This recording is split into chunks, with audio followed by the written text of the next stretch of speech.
Welcome, everyone, to the newest episode of the Book Summary Podcast. I'm your host, Dario Gonzalez, and today we will begin a new story, a new book, and that book is Avatar: The Last Airbender, The Promise, published in 2012, and it's actually a graphic novel. So, pull up a chair, sit down right here, cozy up next to the fire, and let me break down a few things that you're going to need to know in order for this to make sense, in order for you to understand what's happening at this point of the story. So, this is a graphic novel based off of the TV series, the Nickelodeon animated TV series, arguably one of the best of all time, Avatar: The Last Airbender.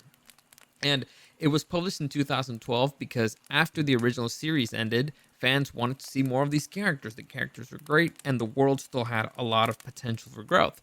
So, author Gene Yang was approached by an editor of Dark Horse Comics, and after they had a few conversations with the original creators of the show, Michael Dante DiMartino and Brian Konietzko, I'm pretty sure that's how you say their names, Yang was hired to write a direct continuation of the original series. So this is canon, okay? This is approved by the creators of the original show, and it's reported that Yang, the author, collaborated closely with the original creators and that his writing is described as purist to the original show. So far, the book has been successful and it's gotten great reviews from fans and critics alike. So, that's the story that we're going to go through, Avatar: The Last Airbender, The Promise. And for those of you who've never, seen the show or you don't understand what's happening, let me give you a quick breakdown of what happened in the animated series. So, again, this is spoiler for the series. I highly recommend the series. I believe it's on Netflix. It is considered to be, I consider it to be one of the best animated shows of all time. So enjoy it. It's gonna be a good time. So this is a world where the world is divided into four nations: Earth, Fire, Water, and Air. And for a time, these four nations lived together in harmony. But that all changed when the Fire Nation attacked. And I'll get into that in a minute. For now, let me explain what each nation is. Imagine the Fire Nation kind of like feudal Japan. The Earth Nation sort of like feudal China. The Water Tribe, they exist in the North and South Pole. And imagine kind of like Eskimos. And then the Air Nomads, imagine kind of like Buddhist monks or Shaolin monks. And that would be the easiest way to describe it, or give them a comparison to our real world, our world comparison. Anyway, so the four nations live together in harmony, and each nation has beings with basically superpowers. So, and that gives them the ability to bend the particular element of their nation. So let's say, for example, Fire Nation has firebenders, which is guys who can, or girls who can manipulate fire. The Water Tribe has waterbenders, who are men and women who can manipulate water. Now, it's not as simple as that. It's not just like making water dance. They use it as weapons. They can use it as a shield. They can turn water into ice. They can use water to heal. Some really advanced users can even bend the water in your blood. They're known as bloodbenders. Earthbenders, they don't just create earthquakes. They can also, the most advanced ones, they can manipulate metal and stuff like that. So it's a lot more complex than that. I will be going through that as it comes relevant in the story, but the point here is that there is one being in this world, and one only, who can manipulate all four elements at once, and that being is known as the Avatar. Currently, in this particular story, this is the story of Avatar Aang. And Avatar Aang, he was a member of the Air Nomads, and he is when he was a 12-year-old boy, he really did not want to be the Avatar. He really did not want to be the responsible for the whole world and everything, so he kind of ran away. And as he ran away, he was struck by a storm, and he ended up encasing himself in suspended animation in water. So he froze himself in water. Now, the Avatar has a few particular superpowers. The biggest and most obvious one is that he can manipulate all four elements and is the only being who can do that. The second is kind of a form of spiritual immortality, meaning that when an avatar dies, his spirit lives on in the next avatar. So the avatar theoretically has access to all the previous avatars that came before him. And third, they have a form called the avatar mode. Basically, that's what the fans call it, avatar mode, which is basically when the main character goes Super Saiyan, right? Avatar, he becomes the most powerful. Sometimes his conscience is kind of taken over by his subconscious, and kind of all the previous uh, all the previous avatars that came before him. He becomes way more powerful, but he loses control. So that's avatar mode. Anyway, so that's Aang, and like I said, he encased himself in ice, and he was frozen in ice for 100 years after he ran away.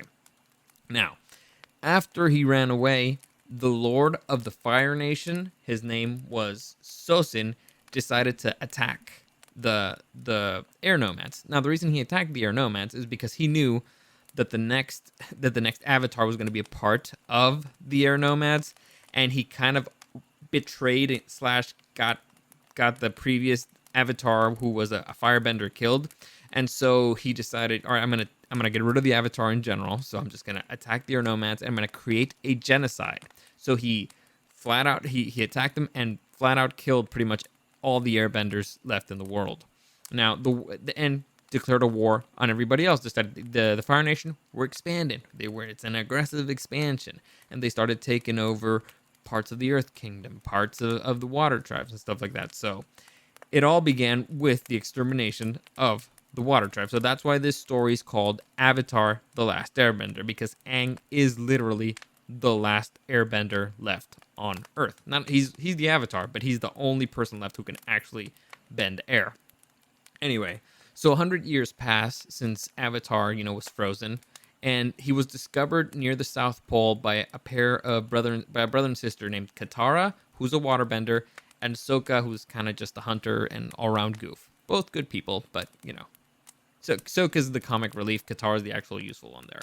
And the love interest of Aang. As the story progresses, she becomes the love interest of Aang.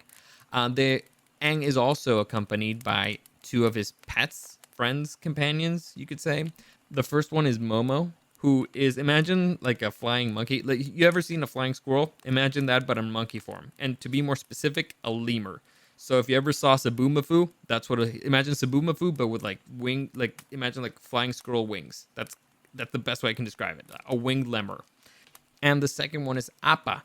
Imagine a gigantic, and I mean elephant-sized bison with 6 legs that can fly. So a giant buffalo, flying buffalo with 6 wings. A big white flying buffalo. That's the best way I can describe him.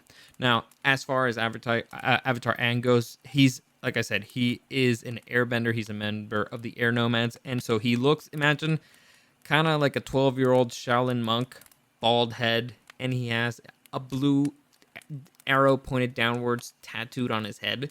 So that's kind of how he looks like.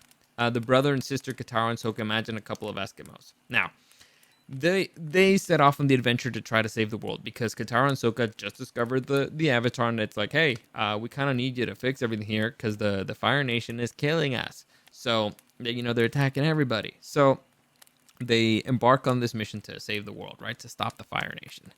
However, unfortunately for them, they are being pursued by Prince Zuko. Now, Prince Zuko is the banished son of the current Fire Lord, and the best way I can describe him is imagine just like an old Japanese feudal lord that has a big scar on his face. Like, his left eye is burnt, right? So he has a very noticeable scar. His eye still works, but he has a noticeable scar. Like somebody punched him with a fire fist in his left eye.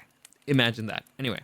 So they're being chased by him because he is looking to restore his honor by capturing the Avatar and giving him as a gift to his father, the Fire Lord Osai. Anyway, he's accompanied by his uncle Iroh. He will probably become relevant further on. I will skip him for a little bit. As the story progresses, Prince Zuko realizes, man, the Fire Nation really sucks, and so he decides to kind of leave the Fire Nation, and that's when Avatar Aang and Prince Zuko and everybody, they start being chased by Zuko's sister, Princess Azula, who is a prodigy. She's a firebending prodigy and very dangerous, and she brings up a whole lot of drama.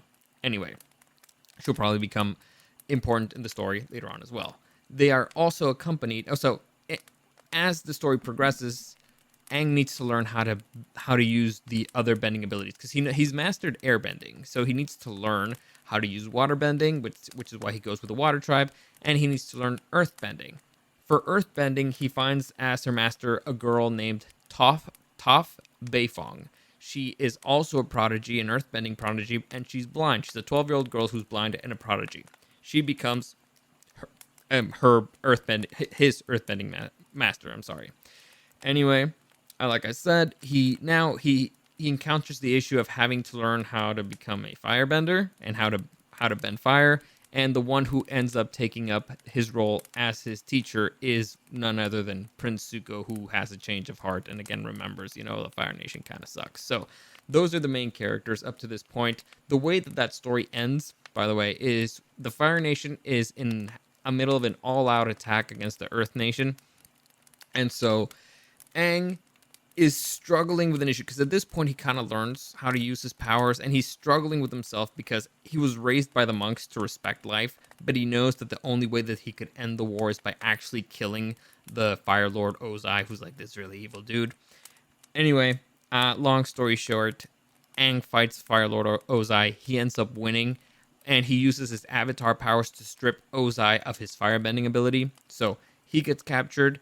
His daughter, again, Sokka's sister, Azula, gets captured as well, and Zuko is crowned the new Fire Lord. So, the way that the show ends, pretty much, is Zuko, he's crowned the new Fire Lord. So, in theory, he should be taking control out of all that.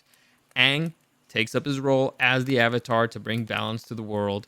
The Earth Nation is still hurting, but they're kind of in negotiations to try to make things better.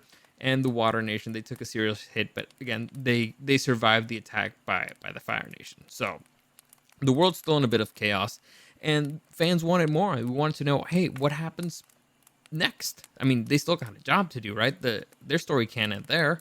And also, they kind of left certain love interest stories up in the air. They didn't really officially finish off the thing between Aang and Katara. They didn't officially do a whole lot of stuff. And so this book takes off immediately, and I mean immediately, after the victory of against Fire Lord Ozai, and we get to see the aftermath, the celebration, and all that stuff. So that's going to be the next episode. So there you go. Hopefully, I explained that as best as I could. I know, spoilers for the show. I highly recommend them. I left a lot of meat on the bone there. But hopefully it'll motivate you to watch the show. It's a great show. Highly recommended. And now we can begin to the story proper. So next episode tomorrow will be chapter 1 of Avatar: The Last Airbender, The Promise. I hope you're excited. I hope you're ready to join me. And I will see you then.